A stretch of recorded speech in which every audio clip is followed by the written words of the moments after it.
Hello student, कैसे हो आप सब बच्चों। आज हम करने वाले हैं ये आपका संयोजन और वियोजन। ठीक है। संयोजन अभिक्रिया के बारे में बात करते हैं। तो संयोजन अभिक्रिया क्या होती है, इसे हम इंग्लिश में बोलते हैं कॉम्बिनेशन रिएक्शन। कॉम्बिनेशन रिएक्शन मतलब कि वह अभिक्रिया, ये क्या है, वह अभिक्रिया। मान के चलो ये हमारा वह अभिक्रिया, यहाँ पे अभिक्रिया है, अभिक्रिया। ठीक है। वह अभिक्रिया, ये हो जाएगा वह अभिक्रिया जिसमें जिसमें दो या दो से अधिक अभिकारक मिलकर एक उत्पाद बनाते हैं। क्या बनाएंगे? जिसमें दो या दो से अधिक अभिकारक मिलेंगे और हमारा एक उत्पाद बनाएंगे, एक उत्पाद बनाते हैं, संयोजन अभिक्रिया कहलाती है। अब इंग्लिश में क्या बोलेंगे कि कॉम्बिनेशन रिएक्शन। कॉम्बिनेशन रिएक्शन हमारी क्या होगी? The reaction by which two or more reactant combine to form a product is called combination reaction. उसे हम कॉम्बिनेशन रिएक्शन कहेंगे। मतलब कि ये तो मैंने तुमको बताया था, रिएक्टेंट और प्रोडक्ट किसे कहते हैं। रिएक्टेंट और प्रोडक्ट के बारे में तो तुम लोगों को पता है ना, रिएक्टेंट और प्रोडक्ट क्या है। ठीक है। अब मैं फिर भी बता देता हूँ। जैसे कि हम संयोजन अभिक्रिया के बारे में बात कर रहे हैं, कॉम्बिनेशन रिएक्शन के बारे में बात कर रहे हैं, तो हम यहाँ पे ऐड करते हैं H2 प्लस O2। ठीक है। और ये कंबाइन हो जाएंगे और कंबाइन होके बना देंगे H2O।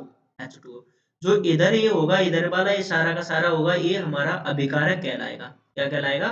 ये हमारा अभिकारक कहलाएगा। और इसको हम इंग्लिश में बोलते हैं रिएक्टेंट। ठीक है ना।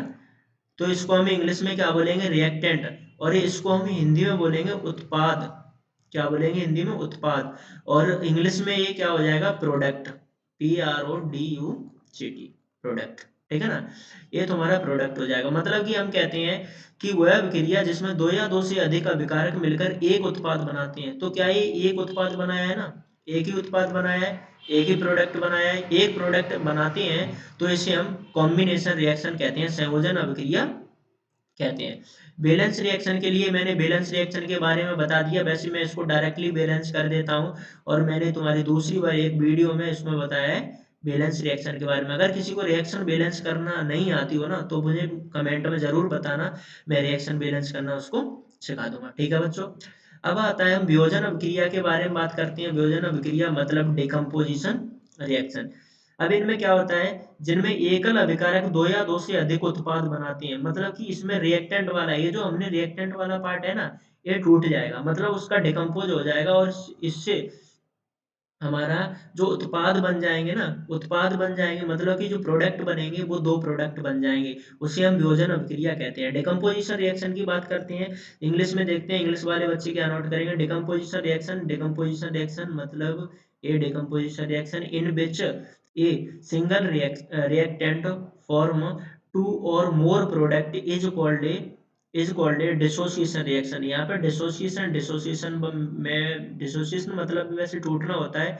यहाँ पे तुम कर लेना डिकम्पोजिशन रिएक्शन। ठीक है ना। यहाँ पे तुम क्या करोगे बच्चों? Decomposition reaction.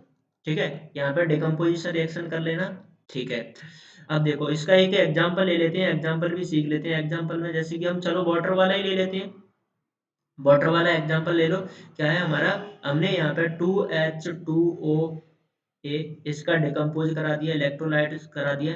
हमारी हालांकि तुम्हारा इलेक्ट्रोलाइसिस रिएक्शन में हमने यहाँ पे विद्युत धारा मतलब कि इलेक्ट्रिक करंट फ्लो करवाया, तो हमारा ये क्या हो जाएगा? ये दो में टूट जाएगा। दो ए 2H2 टूटेगा, 2H2 प्लस O2 में टूट जाएगा। हाइड्रोजन और ऑक्सीजन हमारा अलग अलग हो जाएंगे। क्या ये दो प्रोडक्ट बने ना, एक प्रोडक्ट, एक प्रोडक्ट है, दो प्रोडक्ट बन गए। तो इसको हम क्या कहेंगे? इसको हम कहेंगे वियोजन अभिक्रिया या डिकम्पोजिशन रिएक्शन। एक बात और ध्यान रखना बच्चों, इस वाली रिएक्शन को है ना हम अपघटन अभिक्रिया भी कहते हैं। इंग्लिश वालों के लिए तो कोई दिक्कत नहीं है, पर लेकिन हिंदी वालों में इसका नाम आ जाता है कभी कभार अपघटन। तो ध्यान में रखना, ये डिकम्पोजिशन मतलब वियोजन अभिक्रिया को हम डिकम्पोजिशन रिएक्शन भी कहते हैं। अब देखो बच्चों, अब तुम्हारे लिए ये HW काम है और ये क्वेश्चन आते हैं बोर्ड में तुम्हारे 10th क्लास में। ठीक है ना। इन पे ध्यान में रखना है और इनको करके, और जो जो बच्चा करे कर लेना है, इनको ये क्लियर हो जाए तो मुझे कमेंट में जरूर बताना कि हाँ सर मेरे क्लियर हो गए। क्वेश्चन क्या है?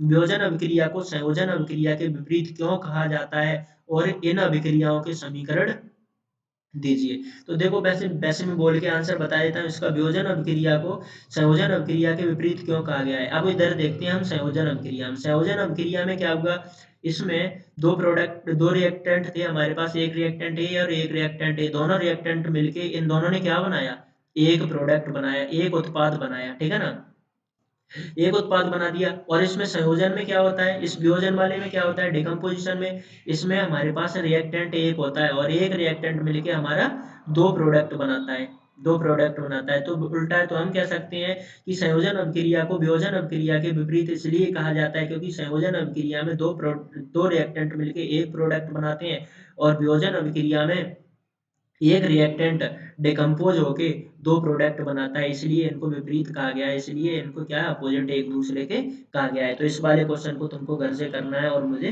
बताना है, ठीक है। इंग्लिश वालों के लिए ये है, why is a decomposition reaction called opposite opposite to combination reaction, right the equation of this reaction. ठीक है बच्चों, कमेंट में जरूर बताना है कि आंसर मेरा क्लियर है, अगर कोई डाउट रहता है फिर भी जरूर बताना है। अगला क्वेश्चन आता है, योगात्मक अभिक्रिया किसे कहते हैं, समीकरण दीजिए। तो what is the called addition reaction, right the equation. Most important question है। तो योगात्मक अभिक्रिया मतलब कि संयोजन अभिक्रिया, कॉम्बिनेशन वाला। तो योगात्मक अभिक्रिया में ये जरूर ध्यान में रखना, योगात्मक अभिक्रिया हमारी क्या है, यही है। कौन सी वाली है, ये हम ले लेते हैं C+O2 बनेगा हमारा क्या, CO2, कार्बन डाइऑक्साइड, ए बन जाएगा। कॉम्बिनेशन रिएक्शन मतलब कि एक हमारा ये जो दो रिएक्टेंट ऐड हो रहे हैं और एक हमारा प्रोडक्ट बना रहे हैं, इसे हम कॉम्बिनेशन रिएक्शन कहते हैं। ये इसे हम क्या बोलते हैं, इसे हम एडिशन रिएक्शन कहते हैं। इंग्लिश वाले बच्चों में क्या आ जाता है, योगात्मक अभिक्रिया, तो हिंदी वालों में तो योगात्मक अभिक्रिया के नाम से इसको जरूर ध्यान रखना। ठीक है बच्चों, यहाँ तक का तुम्हारा क्लियर है, ठीक है, ओके। अब क्या करते हैं, अब मैं आगे और है कुछ पॉइंट इंपोर्टेंट, इनको और देख लेते हैं। अब अगला आता है हमारा ये विस्थापन अभिक्रिया, ठीक है, विस्थापन अभिक्रिया, इसको बोलते हैं हम डिस्प्लेसमेंट रिएक्शन, इसको हम क्या बोलेंगे, डिस्प्लेसमेंट रिएक्शन। हालांकि मैं तुमको रिएक्टिविटी सीरीज के बारे में बताऊंगा, वो जरूर ध्यान में रखना है कि कौन किसको कैसे डिस्प्लेस करता है। वह अभिक्रिया जिसमें कोई परमाणु या परमाणुओं का समूह यौगिक में से किसी अन्य किसको किसी अन्य परमाणु या परमाणुओं के समूह को विस्थापित कर देता है। मतलब कि ध्यान में रखना है, एक हमारा यौगिक है, कोई कंपाउंड है, और उसमें से कोई एक परमाणु किसी एक परमाणु के समूह को डिस्प्लेस कर देगा, उसे हम विस्थापन अभिक्रिया कहेंगे। उसे हम क्या कहेंगे, विस्थापन अभिक्रिया कहेंगे, डिस्प्लेसमेंट रिएक्शन कहेंगे। अभी इसका एग्जांपल देखेंगे, समझ में आ जाएगा। इंग्लिश वाले बच्चे देखेंगे, the reaction in which an item or group of item is called a group of atom displaced by another atom or group of atom in a compound। Compound से मतलब डिस्प्लेस कर देता है ग्रुप को, group मतलब कि किसी item को या ग्रुप ऑफ आइटम को, आइटम्स के पूरे ग्रुप को या ग्रुप्स के समूह को, उसके समूह को, ठीक है ना। This is called the displacement reaction, इसी को हम डिस्प्लेसमेंट रिएक्शन कहते हैं। एग्जांपल में देख लेते हैं, जैसे तुमने देखा होगा यहाँ पे क्या हो रहा है, CuSO4 कॉपर सल्फेट, ठीक है। कॉपर सल्फेट कौन सी स्टेट में पाया जाता है, बताओगे, एक्वस स्टेट में पाया जाता है, ठीक है ना।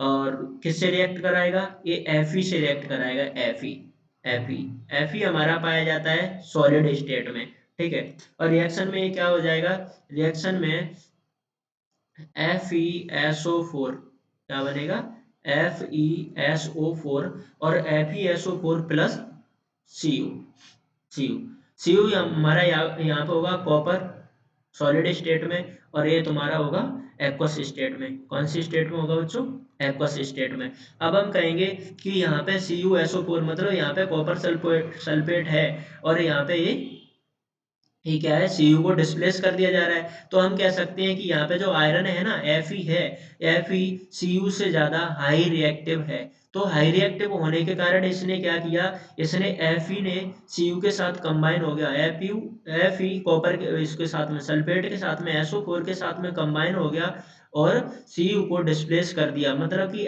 Fe हमारा क्या है, हाई रिएक्टिव है, हाई रिएक्टिव ने, और ये लो रिएक्टिव Cu को यहाँ से डिस्प्लेस कर दिया SO4 के साथ में से। इसलिए हम कह सकते हैं कि इसमें कोई परमाणु या परमाणुओं का समूह, एक परमाणु और दूसरे परमाणु को समूह को डिस्प्लेस कर देता है। आइटम या आइटम्स का ग्रुप्स दूसरे आइटम या आइटम्स के ग्रुप्स को उसको अपनी जगह से डिस्प्लेस कर देगा, उसे हम क्या कहेंगे, विस्थापन अभिक्रिया कहेंगे। जैसे कि तुम यहाँ पे देख रहे होंगे, यहाँ पे SO4 के साथ में Cu को डिस्प्लेस किया है किसने, इसने, Fe ने। Cu यहाँ पे अलग हो गया बिल्कुल, तो हम कहेंगे ये डिस्प्लेसमेंट रिएक्शन हो रही है। फिर आता है बच्चों द्विविस्थापन अभिक्रिया, मतलब कि double displacement reaction. Double displacement reaction द्विविस्थापन अभिक्रिया क्या होती है? डबल डिस्प्लेसमेंट रिएक्शन वह अभिक्रिया जिसमें अभिकारकों के बीच आयंस का आदान प्रदान होता है। पॉजिटिव नेगेटिव आयंस का आदान प्रदान होगा तो वो हमारा द्विविस्थापन अभिक्रिया डबल डिस्प्लेसमेंट रिएक्शन कहलाएगी।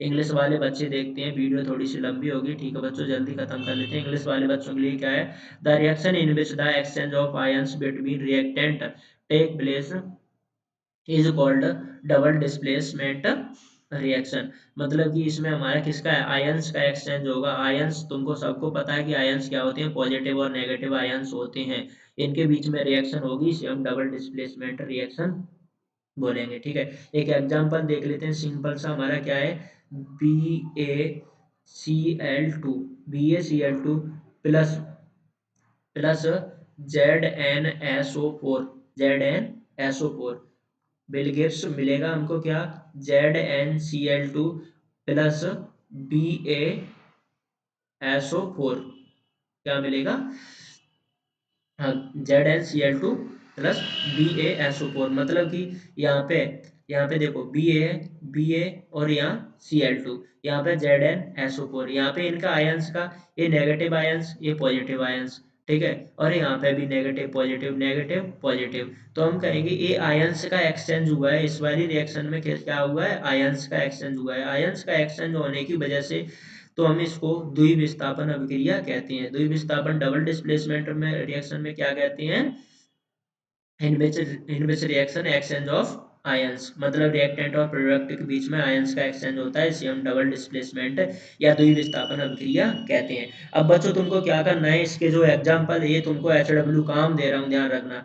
क्या होता है, विस्थापन और द्विविस्थापन अभिक्रिया, विस्थापन और द्विविस्थापन मतलब डबल डिस्प्लेसमेंट रिएक्शन और डिस्प्लेसमेंट रिएक्शन, इनके एग्जांपल्स है, तो तुमको क्या करना है, ये लिखना है। ठीक है, explain the difference between displacement and double displace reaction with example. 10th में ये मोस्ट इंपोर्टेंट क्वेश्चन है, आते ही आते हैं बच्चों, ध्यान में रखना है, ठीक है ना। तो इनका, इन दोनों की डिफाइन और इन दोनों के एग्जांपल इसमें हो जाएंगे, लिख लेना, और लिखने के बाद में मुझे जरूर बताना कमेंट में कि हाँ मैंने क्लियर कर लिया है, फिर हम आगे चलेंगे। द्विविस्थापन अभिक्रिया कौन सी होती है, दो उदाहरण दे दीजिए इनके। ये द्विविस्थापन मतलब विस्थापन और द्विविस्थापन अभिक्रिया से अगर डिस्प्लेसमेंट और डबल डिस्प्लेसमेंट रिएक्शन से हमारे दो ही तरीके के क्वेश्चन बनते हैं। ठीक है बच्चों, अगर जनरल तौर पे अगर जाने तो ये हमारा हो जाएगा। अब बच्चों इतने से मैं तुमको अगर कोई भी डाउट होता है ना तो मुझे जरूर बताना, दोबारा क्लियर करेंगे उसको। ऐसे ही हम स्टेप बाय स्टेप हम पेपरों से पहले जितना ज़्यादा होता है उतना ज़्यादा कवर करेंगे। और बच्चों अगर लगता है कि कोई चैप्टर हमें करना है तो उस चैप्टर को कमेंट में ज़रूर बताना। और दूसरी बात बच्चों ये है, अगर तुमको लग रहा है ना कि हाँ मुझे समझ में आ रहा है थोड़ा बहुत, तो थोड़ा मोटिवेट कीजिए, लाइक और कमेंट वगैरह ज़रूर करना, बताना ज़रूर। ठीक है बच्चों, ठीक है, मिलते हैं फिर कभी। Okay bye. ओके।